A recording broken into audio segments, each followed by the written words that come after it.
Hey, if you're loving Creative Mind, check out some of our past episodes where we dive deep into topics like children's book illustration, video game design, filmmaking, and of course, the most important topic of all, how do you make a living as an artist? So please hit subscribe on whatever platform you're listening on so you never miss an episode. And check out the show notes for links to our Instagram, Facebook, and YouTube page for even more great content.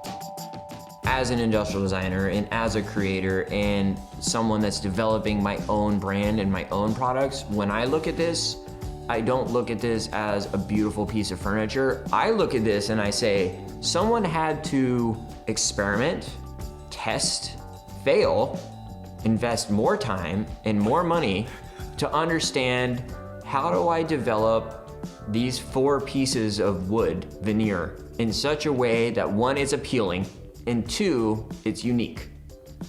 This is a companion episode to our previous talk with industrial designer Zach Calev, but it's also a good primer on anyone interested in furniture or industrial design, interior architecture, interior design, really where that kernel of the idea started with me. Why should I care about this idea? This idea that seems to run through so much of our design thinking and visual style for quite a long time. And that idea is, or more the question is, what is the deal with mid-century modern? You focused on automotive, you talk about surfaces, you talk about wanting to create beautiful design, and now we're sitting in your home in Nashville, and you are would you say bespoke furniture designer, or how do you describe your studio now and this pivot or this change in career, if it is a change?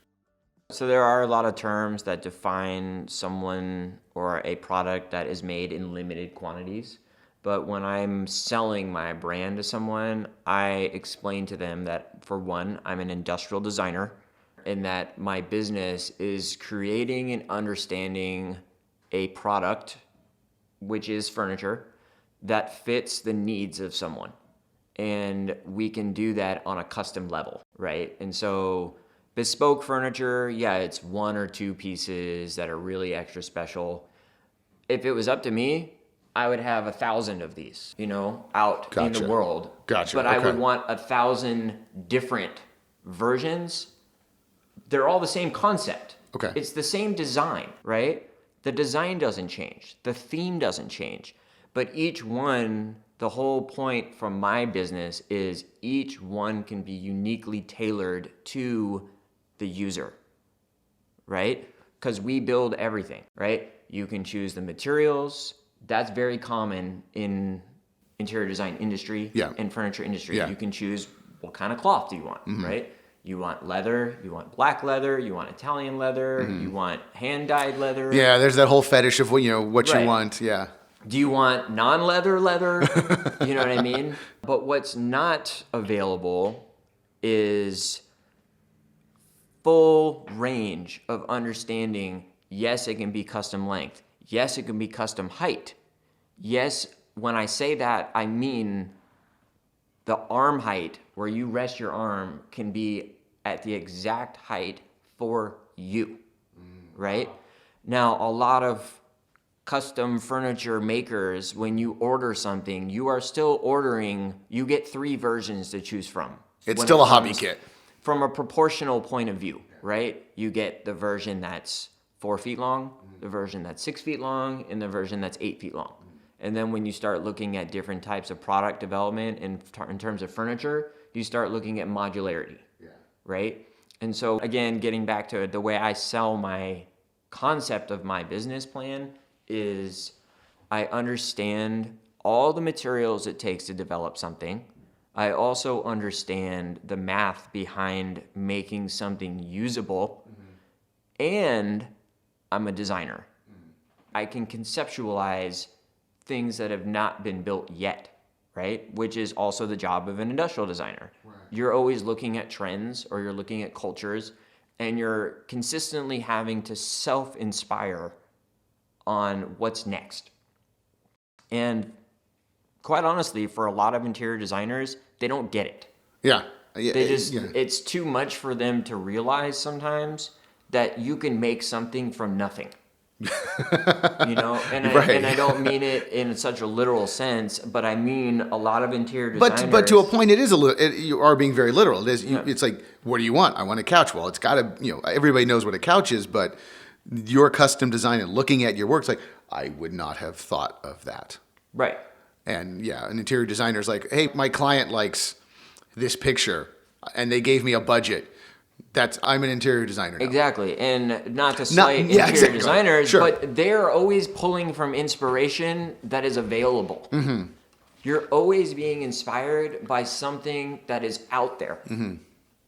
And like you said, that out there is already dated to the design community and people involved, and say, well, yeah, we were designing that 5 years ago before it came to market. Potentially, yes, because you do have, my room specifically, we're surrounded by a lot of pieces that are very old, right? And just because they're old, it doesn't mean that they're not on trend. Yeah. Right? And I'm going to hammer you on those. Sure. As somebody who's remodeled my house and now spending actual money as a grown adult, I'm going to hammer you on some of those trends and why I have to do that. Yeah, and those trends can vary by location and culture again. Yeah. But when you're being inspired by something, a lot of interior designers, and again, I'm not in the interior design field, but through my experience of working with interior designers, they're inspired by other things that are already out there. Mm-hmm.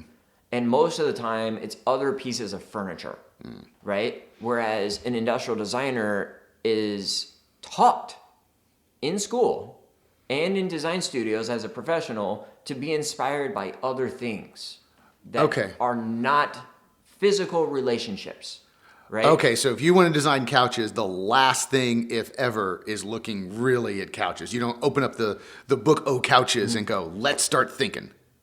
Sort of. Okay. So you need to understand what is a sofa, right? Just like anything else, if you're going to be providing information to someone else, you need yourself to know that information first, right? If you're selling a product to someone, you have to assume they don't know anything about it. Right. They're going to be looking to you for all of that information. Okay. So if you're creating a sofa from scratch, you better know some of the normal stuff, like what is the normal seat height of a sofa, right? How thick is the cushion normally considered to be on a comfortable sofa, right? And comfortable is a quote unquote word because that varies for everybody. Yeah, that's variable for sure. What is that range, right?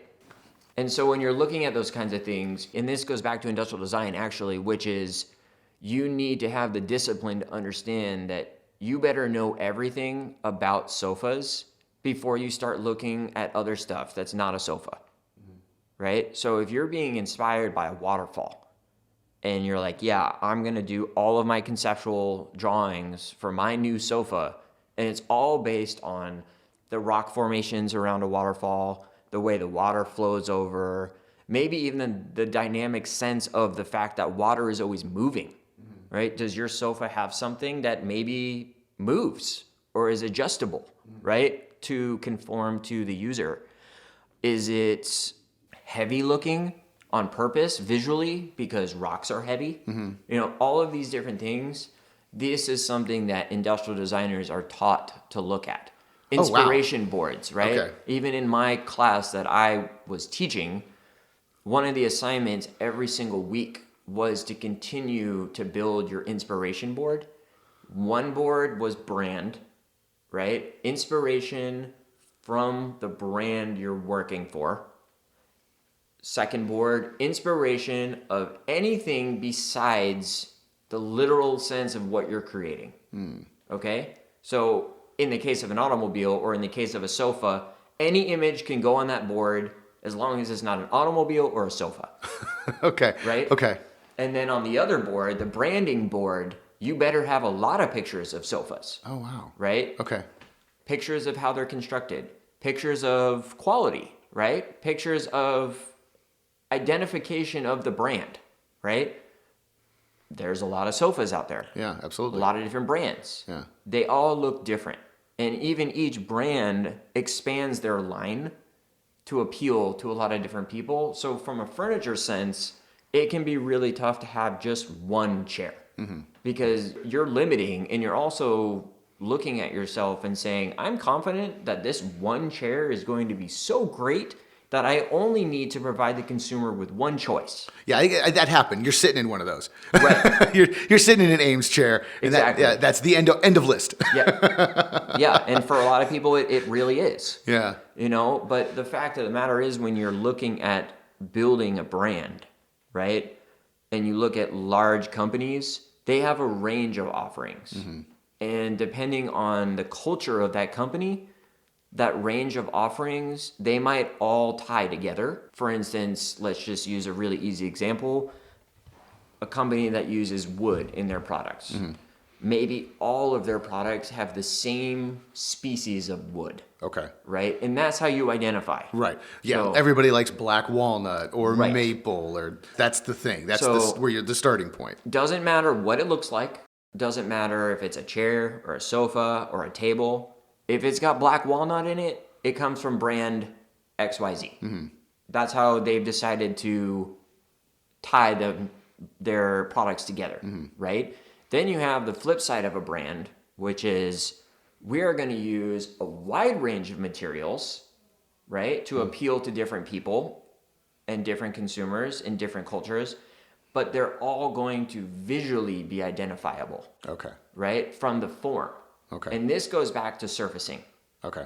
Right? And that's part of my business, Fluxco Design, which is all of the products that I develop that are part of a product line that have a name. For instance, this is called the Luca. Mm-hmm. You will see the same surfacing and the same attention to those details on every piece that's got the name Luca on it. Okay. Right? So the Luca sofa, the Luca chair, the Luca vanity, mm-hmm. right?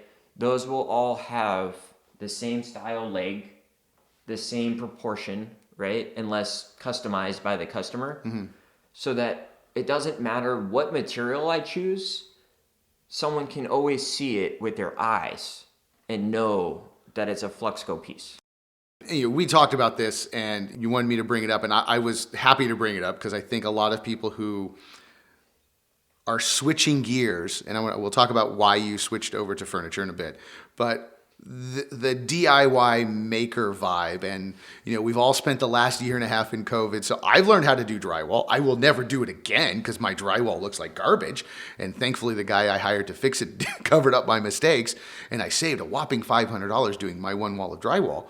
Too many people, and so many people think they can do it. Mm-hmm. And this is not going to poo-poo on everybody who does good work, but there's a lot of people who are doing very, quote on heavy air quotes, good work. And you're like, well, you can physically make it mm-hmm. and sell it, but is it good? Is it having that industrial design background? And from what you're saying and from what I'm seeing, the answer is no. Mm-hmm. But why is it so popular? Or why is that maker guy mm-hmm. becoming so popular and his work getting out there as much as it seems to be? Yeah, I think one term you just used, good. Right? What makes it good is just something I want to touch on real quick. An industrial designer and the education that you get through the program, when you are describing how you are interpreting a design of any kind, you are being taught to articulate what about the design is successful. Not necessarily that looks good. Yeah. Or I like it. Mm-hmm. For my students, oh yeah, that's a really great design. There's some IKEA stuff that looks good. Yeah, well, good or great, the term itself, though, is what I'm getting at here is understanding why someone thinks it looks good. Okay. Right? Why is it appealing? What makes it appealing? Surface treatment, proportion, color, materials used. You can elevate something just in materials. Something that's made out of laminate, a cube that acts as a side table made out of laminate, and a cube that's identical covered in marble. Sure.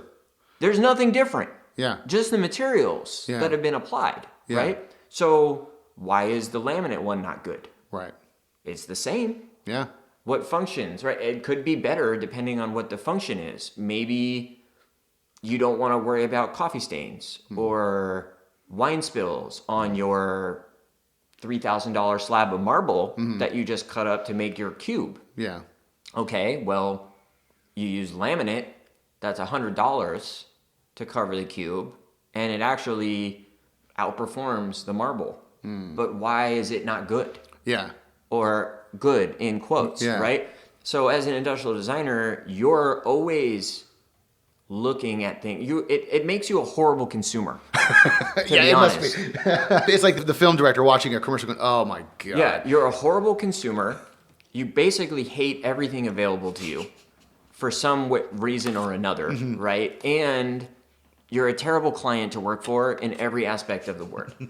No matter what you're employing somebody to do, your brain is never going to stop pushing the limitations of what you think that person's skill set is and at what level they should be achieving those skills. Sure. Right? Yeah. And so when you're talking about good or great or bad, being able to analyze what's in front of your eyes and be able to articulate with words what about it is bad. And that's got to be difficult. Well, it is, but that's why you're trained. Yeah. That's the exact training you go through, because when you're telling a sculptor that's below you, let's say you're a design sculptor manager now, right? Or you're a design manager in a furniture department, and you tell the designer, that's not good. How does that help the designer? Yeah. It doesn't. And we've all heard it. We've all heard it. That's I don't like crap. it. I don't like it. Why? Okay, well, what about it is crappy? Yeah. You know, does it not fit with the brand? Is it not the right scale? Is it not strong enough to hold a person if it's a chair? Like, why is it not good? And these are all the things that industrial designers can tap into that a DIY or a maker might not necessarily tap into. Sure. It doesn't mean they can't. Yeah. And it doesn't mean they don't know. Yeah. But it's inherently built into an industrial designer. Yeah. Through their training. Whereas a DIYer, they may learn that a chair needs to be a certain size and a certain height and hold a certain amount of weight after they've built 20 chairs. And it's not that an industrial designer won't do the same process and learn the same things. It's just by the time they get to chair number 20, they've fully developed that product. Whereas chair number 20 for a DIYer or a maker potentially might just be a successful shape that holds a certain amount of weight. I don't know how it got there, but it's working. Right. I'm going to keep my fingers crossed and hopefully sell another 20. And so once they've achieved that, what I call the base structure, then you can start developing on top of that to create your likeness or your brand of chair. Once you've established, okay, yeah, the structure, the chassis, if you will, if you want to go in car terms or transportation terms, the chassis is substantial enough, strong enough, it's tested, right? Now I can start putting my aesthetic on top of it. Whereas an industrial designer, they're thinking about that all at one time from the start. Got it. Okay. Right? So why then did you move into the world of furniture? Was that always something that appealed to you, or was it something that was different or a new challenge? Well, I grew up in a house with a lot of antique furniture. Okay. And most of that stuff was accessible to me. Okay. It wasn't like I'm not allowed in that room or I can't use that thing. Right. I was just raised. The buffet in the china cabinet in the room you've never stepped foot in. Right. And I was just raised that, you respect these things and you get to enjoy them. Okay. And so being around that stuff, being around items like that from the 20s, 30s, 40s, 50s, it was always inspiring to me. There is something, I think anybody that starts to get into design looks at some of that old stuff and, wow, that dovetailing. You start opening drawers, go, ooh, dovetailing. Oh, that's real dovetailing. Right. Oh, that's, all of us have built something from IKEA and then immediately think of our grandparents' bookcase and go, oh, I get why this was 1995 and this one is in an antique store now that I can't afford. Right. It's a different It's an object. It's Right. not a thing. And it's just a different philosophy on how things are created now. Yeah.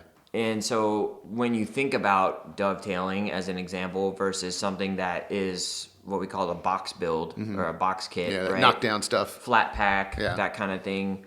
That's where you start looking at the makers group, right? And people are starting to define the makers, in my opinion, as someone that's willing to take the time to make something that's going to last. Doesn't mean that it's a brand that's being represented well. It doesn't mean that it functions the way it's intended to function necessarily, although it might, right? Yeah. But the categorization of maker, in my opinion, is slowly becoming a sense of, if I want something that's going to last, I want to purchase it from a maker. Yeah. I don't want to go to IKEA. Right.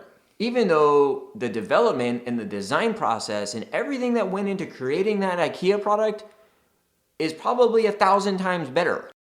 You know, and we did poo-poo on IKEA, but as you know, anybody that's got kids, IKEA kid furniture and a little bit more extra care in building it and some Gorilla Glue and hey, I'm going to learn how to do this better. It is pretty good, but yeah, that does make sense where a maker, I made this brick of a piece, Yeah. but is it good? Right. And again, when I skew away from the terms, adjectives like good and great. Yeah. Because it's more about, did it go through development? Yeah. You know, the crappy IKEA stuff that people talk about sometimes, you are talking literally about millions of dollars in development. Absolutely. Right? Yeah. And you are getting to use that end result of that millions and millions of dollars and tens of thousands of hours, actual humans creating this stuff for you to be able to buy it at an affordable price, use it safely as long as it's being constructed according to the instructions, right? Yep.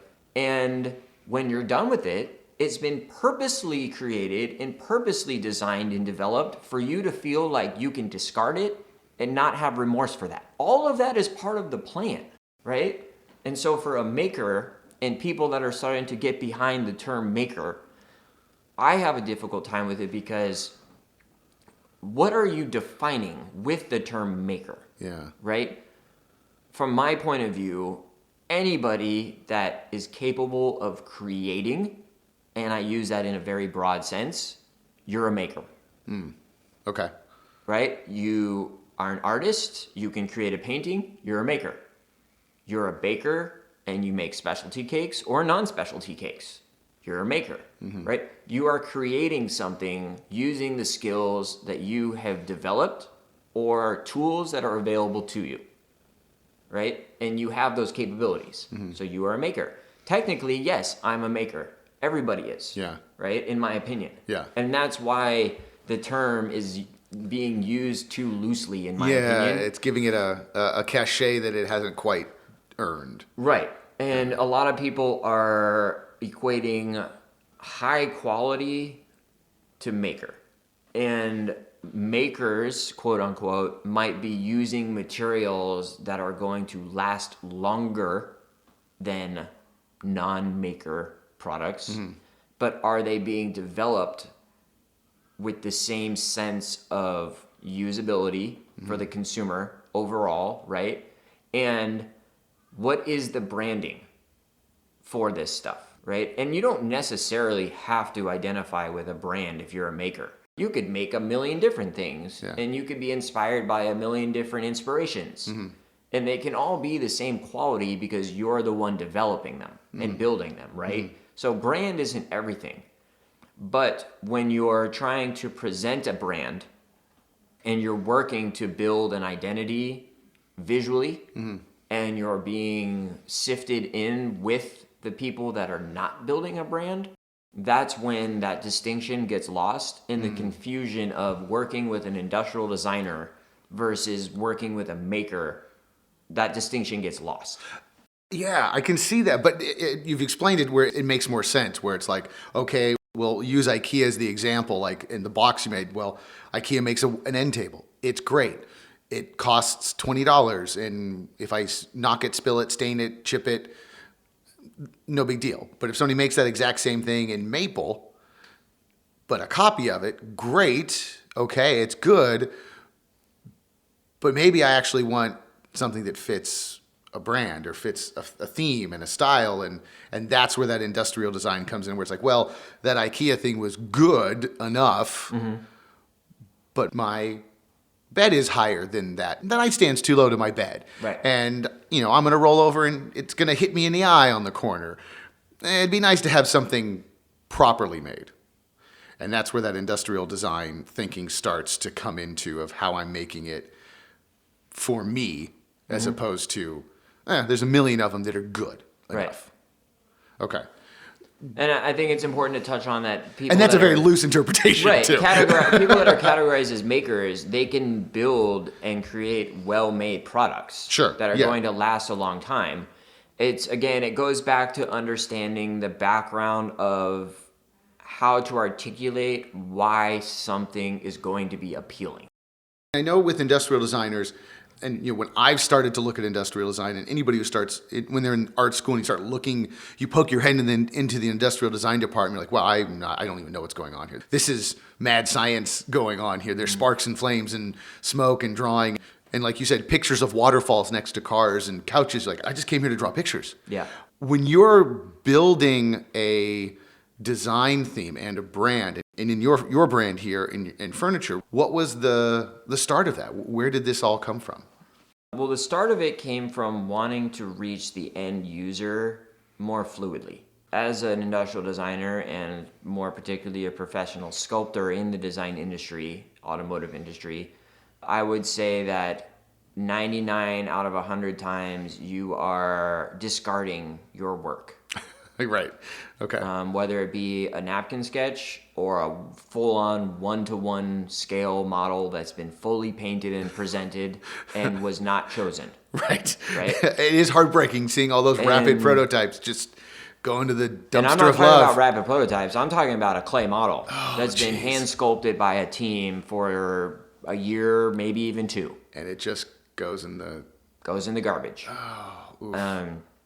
Scale models is what we call them, but basically small versions of different design concepts that are blood, sweat, and tears of a human being. They are not made by computers. Yeah. Right?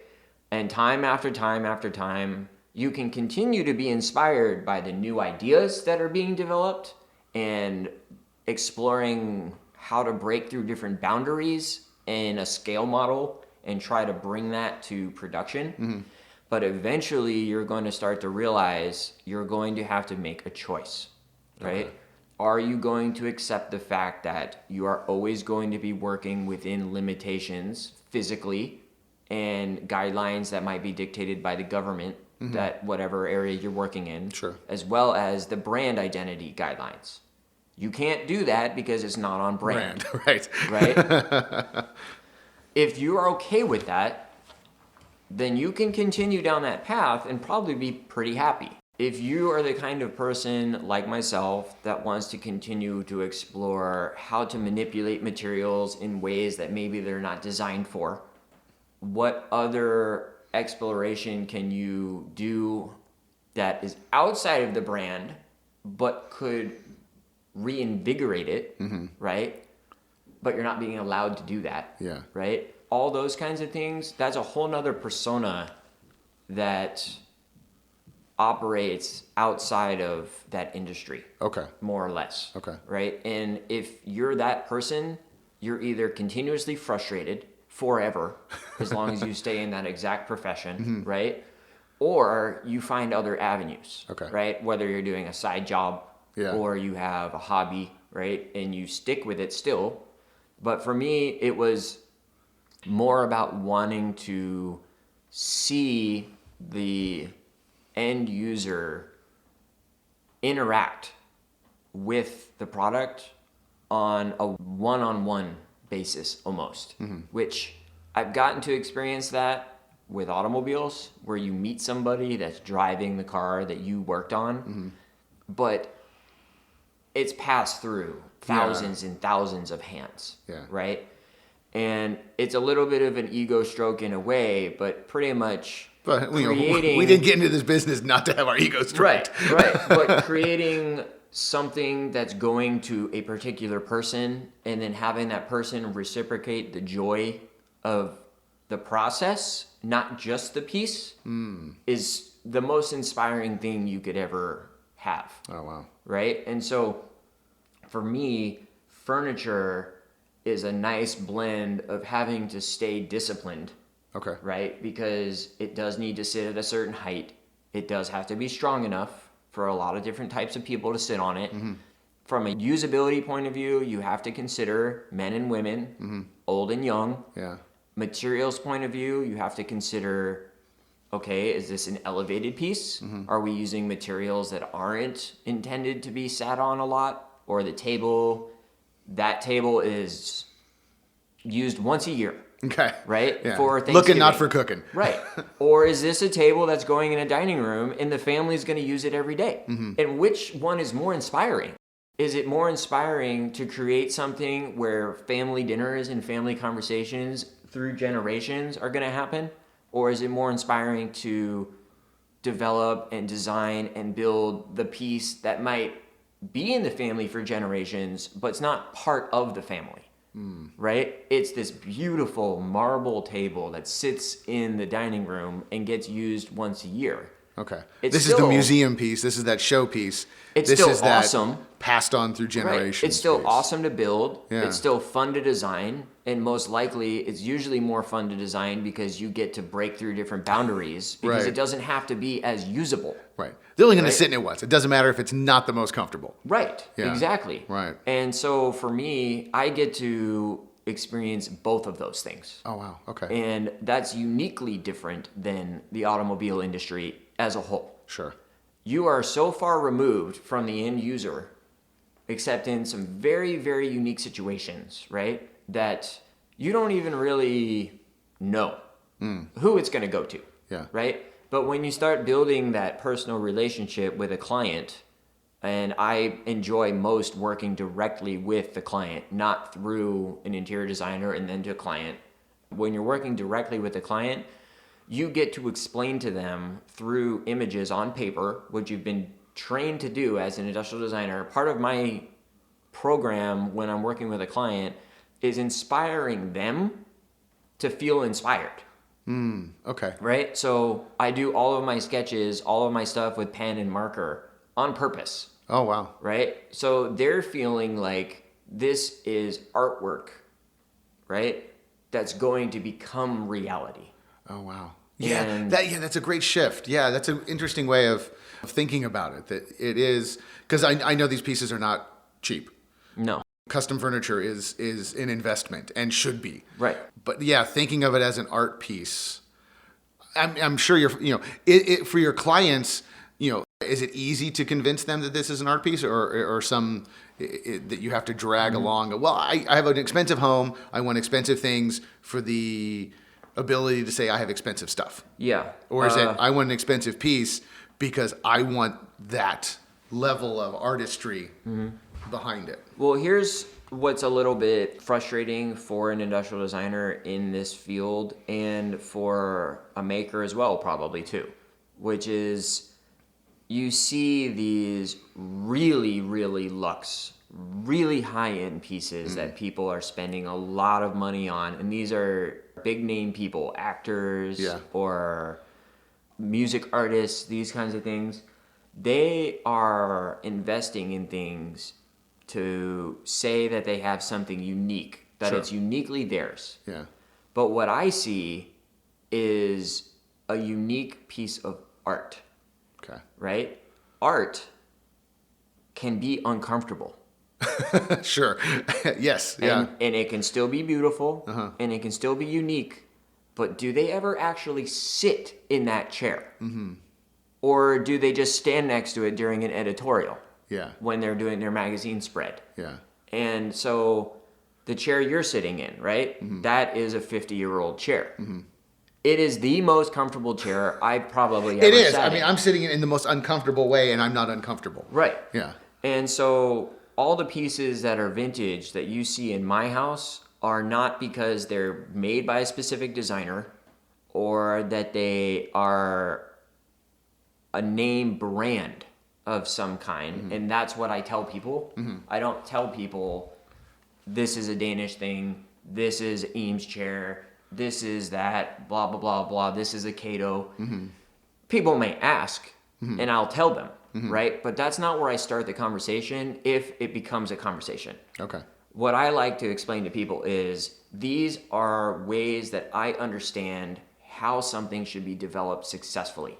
These are references. Oh, okay. Right? An Eames chair, there is nothing about an Eames chair that you buy today in 2021 that is more innovative than this one I'm sitting in right here, which is a first generation chair. Oh, wow. Which is... Early 60s. Yeah, okay. Right? Late 50s, early 60s. Yeah. So, molded plywood, innovation of its time. Yeah.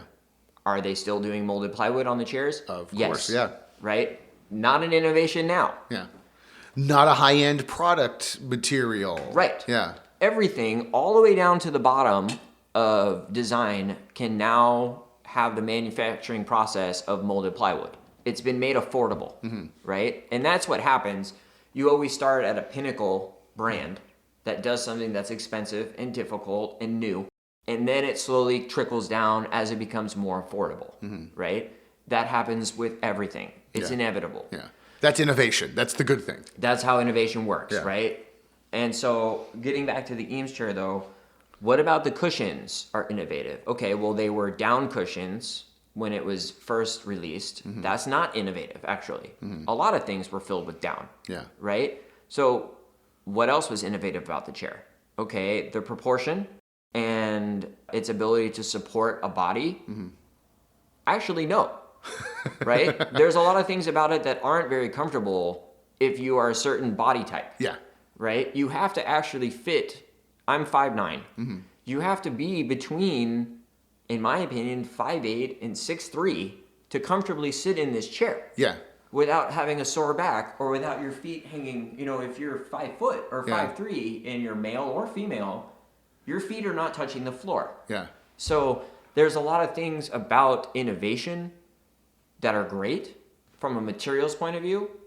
And then there's a lot of things in development that you don't see right away, no matter how many times you try to develop it. This is not the first chair they made. Yeah. They made 100 chairs before they released this chair, right? Yeah. And this is just the best version of it. Which is, it's interesting you were making a point of that, because when you look at an Eames chair, you're like, I'm 5'9", 5'10", and a big guy. I'm going, I don't know if I'm going to be able to get out of that chair. Right. And you look at it and go, I don't want to sit in that chair because I'm going to look like a turtle on my back. But then you sit and you're like, oh, you almost have to drag people by the hand, I'm guessing, or actually drag people by the hand to get them to understand what you're trying to get them to understand. Right. And the point of this particular chair, right, from the start was luxury materials with comfort, right? They were not promising the pinnacle of perfection in either side. Okay. They're just showing you what can be done with innovation and how they can manipulate something, wood in this case, that's not supposed to do what people thought it could do. There's a lot of designers out there that say that molded plywood is basically like the degradation of wood, right? You're forcing it to do something that it doesn't naturally do. Right. And as a designer, there's a lot of people out there that think, well, you should be sourcing your materials and understanding that those materials should be used for a purpose as they naturally occur, right? Okay. And so, of course, molded plywood has allowed things to be strong, lightweight, durable, and eventually affordable now, right? But there was a lot of people that just saw it as you are forcing the material to do something that it doesn't do on its own. And so that's not right. You shouldn't do that. Yeah. And then looking at your work, you're using a lot of metal, which, you've done that on purpose. I want you to explain why, but the first person, like, metal, how's that going to be comfortable? Right. It's metal, it's heavy. Metal, it's going to hurt. Metal, it's going to scratch my floor. But there's a reason behind this. Yeah. And, we don't exclusively do metal. The piece you're looking at is metal, and it's got velvet on it to give that feeling of luxury and approachable. It's soft to the touch, so it becomes approachable, and it's that juxtaposition of the hard, cold metal with something that's very inviting and approachable. And then you have the leather on here, which kind of is the bridge between the two. Okay. Right? So leather, it's warm, but it can be cold. Yeah. Really cold day, your leather seats could be cold. Yeah. Really hot day, your leather seats could be hot. This is literally bridging the metal frame visually with the soft velvet, right? And then it's inviting enough to say, yeah, okay, like I can touch it, I can lean against it, I'm not gonna feel a hard surface, but it's also rigid enough to show surface and show intention. Right? And even on the Eames chair that I'm sitting in, there's only so much surface that can be controlled, right? When you're looking at the cushions, right? They don't all fit in to the wood frames perfectly. Yeah, it's not a snap to fit. Right, because those cushions are being dictated by a cell structure that's not rigid, right? And the development and the innovation of a product like this that I'm sitting in, that's where you can see the innovations when you look at an Eames chair specifically, right? Is they went from down-filled, right, to injection molded foam. Okay. Just like an automobile. Yeah. Right? And so now those injection molded foam surfaces, those complex surfaces, which are not perfectly flat. Yeah. They have some curve to them in all directions, right? Those are now being dictated through a mold, right? Those are being injection molded so that they do fit directly into the hard portions, right? The hard parts of the product. And so the innovation has come through refinement, not breaking the mold, so to speak. Okay. Right? And is that, this is that one question that's kind of out there that, on the furniture design part that comes up, and where you get inspiration from, and it's just one of those questions I have because it's such a common topic with anybody working with interior designers and thinking about design. There's no polite way to ask it, but what's the friggin' deal with mid-century modern? Why is it so popular? I don't know why I like it. I don't know why I buy it. I don't know why I see it all the time, but it does seem to be everlasting, or at least portions of it. What's the deal with it? Yeah, this is obviously my opinion. It's my professional opinion, but also my opinion as a collector too. So I'm personally invested in these pieces, as well as I look at them from a professional point of view as an industrial designer. Okay. And so I think that on the whole, if you look at it big picture, mid-century modern, as it will, if you were looking at it in book terms, right, is an era of innovation. Okay. Right? Okay. In terms of materials being applied to normally occurring things, right? And so that time period, you see a lot of very simple shapes.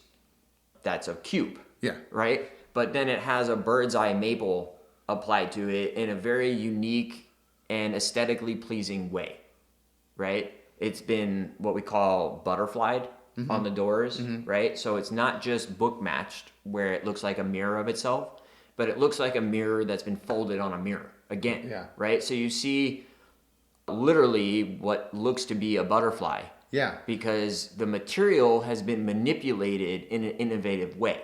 Yeah, the grain and then the structure, it's like you're seeing organic shapes in this aggressive cube form. And so, for instance, for me, as an industrial designer and as a creator and someone that's developing my own brand and my own products, when I look at this, I don't look at this as a beautiful piece of furniture only, right? Like an interior designer may, or another consumer might just look at this and say, I love this because it's beautiful. I look at this and I say, someone had to experiment, test, right? Fail, invest more time and more money to understand, how do I develop these 4 pieces of wood veneer in such a way that, 1, it's appealing, and 2, it's unique, right? So they're taking a material that's commonly used. There's nothing innovative about the wood, but they're manipulating it to make it an innovative application. And then repeatable, because this was not a bespoke piece. Correct. This was And at some point repeatable. off of a line at some. And that goes right back to industrial design, Wow. which is, Okay. how repeatable is it? Okay. How much can we anticipate, right? Because they do have a term called scrap rate, Yeah. right? So scrap rate basically is understanding how many times you will fail in one area of the manufacturing process versus the investment for those parts, right? So can you afford to fail 20% of the time based on what you're investing in those products or a portion of that product and the appeal to the public?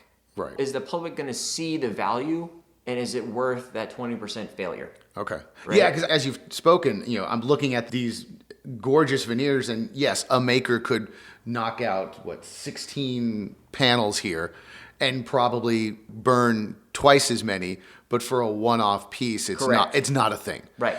It's cost of doing business. This is my one thing, whatever. In fact, you'll probably buy 3 times that amount of veneer as myself, even when I'm making a custom piece. Oh, wow.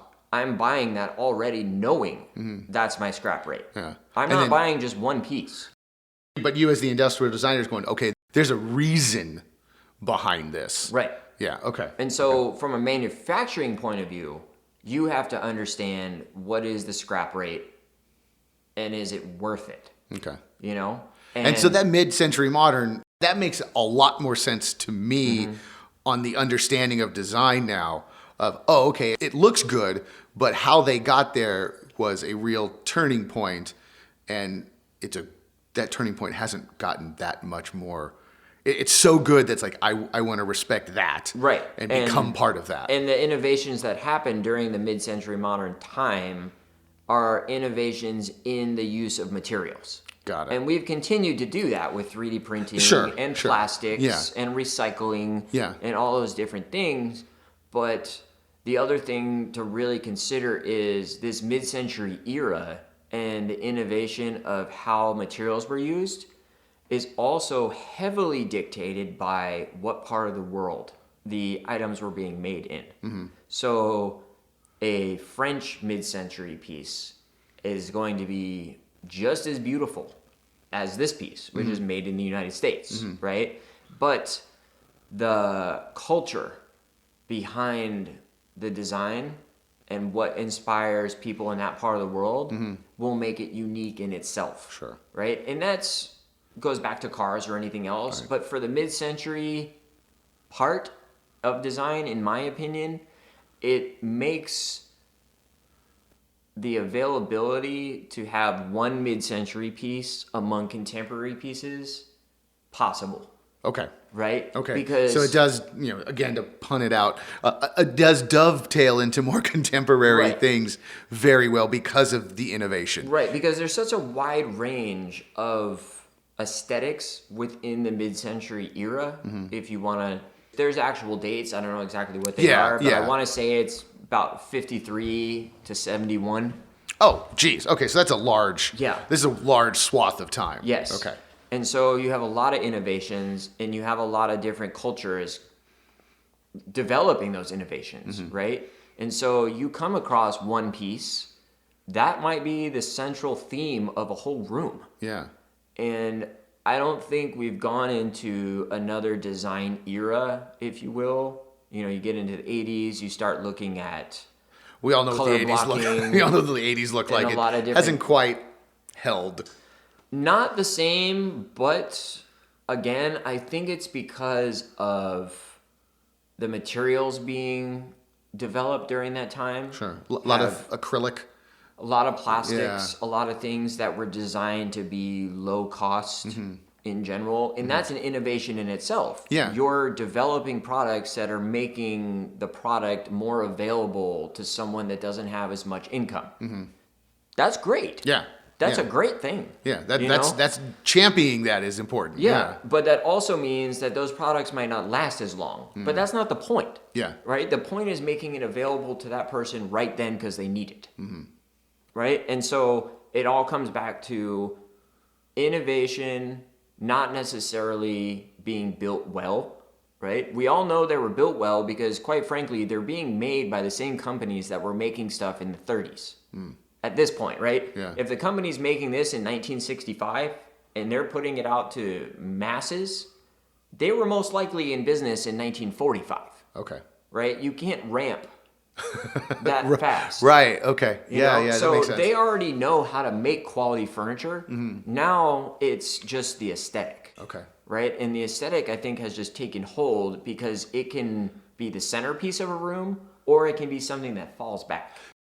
There is an industrial design sense to this mid-century modern concept where it's that perfect marriage of there's a lot of smart thinking holding up the creative veneer that's wrapped around everything. Absolutely. Okay. And within this time also, it's really important to remember that you have architects of all generations and all cultures as well coming together in the industrial design industry and kind of birthing it in a way in the 30s and 40s and even in the 50s. Architects and industrial designer and furniture designer and product designer, they were all kind of in the same group. Got you know, it. they're not Yeah. as separated as they are now. Sure, because there are those show places that you and showpiece buildings and architectural. When you see those architectural photos, like everything fits. Right. What's the famous house in LA that's in every movie? My brain fell apart with all the. It's in The Big Lebowski, and it's in with all the concrete. I know which one you're talking about. I don't remember the name. We failed class today. Right. But I think that's a good point that I should just bring up, which is there's this term I like to use called name dropping. Okay. Or brand dropping, right? And I will be the last one to ever say that I know the name of every single designer that developed every single thing I own or anything I've ever seen in a picture. That's not what I'm about. Yeah. It's inspiring to me to see how they made something that was a successfully functioning product. And I'm using that as reference because you have to. There are books, but there's not a book, right? You have to be looking and referencing things continuously and understanding how did they build it? Does it have weak points? Okay, it's a 50-year-old chair. Is there a broken part? Is there a part that seems like it's not well worn at all? Like it just held up. Yeah. How did that happen? And how do I duplicate that? Or Yeah. how do I use that as part of my development process? You know? And when you're talking about this time and my furniture specifically, I'm always looking at stuff from, now here's a name drop, Raymond Loewy or Frank Lloyd Wright. These are very common names in the industry. These are not obscure names. Right. There's a Right. lot of obscure people. These aren't Jeopardy questions. This is everybody knows this. And there's a lot of people that contributed so much to the industry that I don't know their names. A lot of people don't know their names. You know, they're from all around the world and they're contributing something to the innovation of some large project or some very small product. But someone like Raymond Loewy or someone like Frank Lloyd Wright, it's important to remember that Frank Lloyd Wright, for instance, is noted as an architect. But you go into a Frank Lloyd Wright hotel or a Frank Lloyd Wright house, 95% of everything that's in the structure is also designed by him. Even the carpet, right? The print on the carpet, designed by Frank Lloyd Wright, right? That's an industrial design job. That's a graphic design job. The chairs, designed by Frank Lloyd Wright. Are they built by him? Maybe not. But the concept of understanding that all the furniture had to tie into where the furniture was going to live was developed by the same person. Now we just do it as a team, right? And that goes back to me talking about understanding your brand, the brand you're working for. Frank Lloyd Wright was his own brand. In a sense, he's designing the building. Yeah. He understands architecture. He understands science and math. But he's also looking at the small picture stuff, like how are people experiencing what's inside the building? Because that's the part you experience. You only see the outside. Right. I mean, you see when you drive up to it and go, there it is, it's nice. You can have a feeling, and you might experience it by having a well-maintained room, or the bathroom is a certain size and it functions well, and those architectural features might be important. But the fact is, the thing you're experiencing, just like when you get a car, right? You are not experiencing the exterior surfacing, right? Not physically. It's not interacting with you. It might inspire, or it might conjure up a sense of excitement, right? When you look at it, but it's not an interaction until you open the door. And even the act of like pulling the lever for the door, what does that feel like? Yeah. How do you get in? Do you push a button? Do you pull on the lever? Do you twist the lever? Right. All these so you don't really start your experience until that starts, right? And so it's the same thing with furniture. You're inspired or excited by the way something looks. It looks comfortable. Is it comfortable? You don't know. Yeah. You haven't sat on it yet, right? Does it work for your body type? Is it a chair you're going to sit in to watch TV? Or is it a chair you're going to sit in to conduct interviews? This all matters. And the story of my business as it relates to industrial design versus the maker is I'm trying to understand that before I'm designing the furniture. So there you have it, some great advice and a great story. And I hope you took some notes, because if you've ever dreamed about a career in art and design, more and more art and design career opportunities are on the rise, and employers are on the hunt for the next generation of talented and, of course, skilled creative professionals. Here at Academy of Art University, you will get those work-ready skills that employers want. You can study on-site in downtown San Francisco and, of course, anywhere in the world with our online programs. To request info about our 40-plus areas of study in art and design, including game development, industrial design, illustration, and fine art, just visit our website at academyart.edu/creativemind. My name is Bobby Brill. Thanks for listening.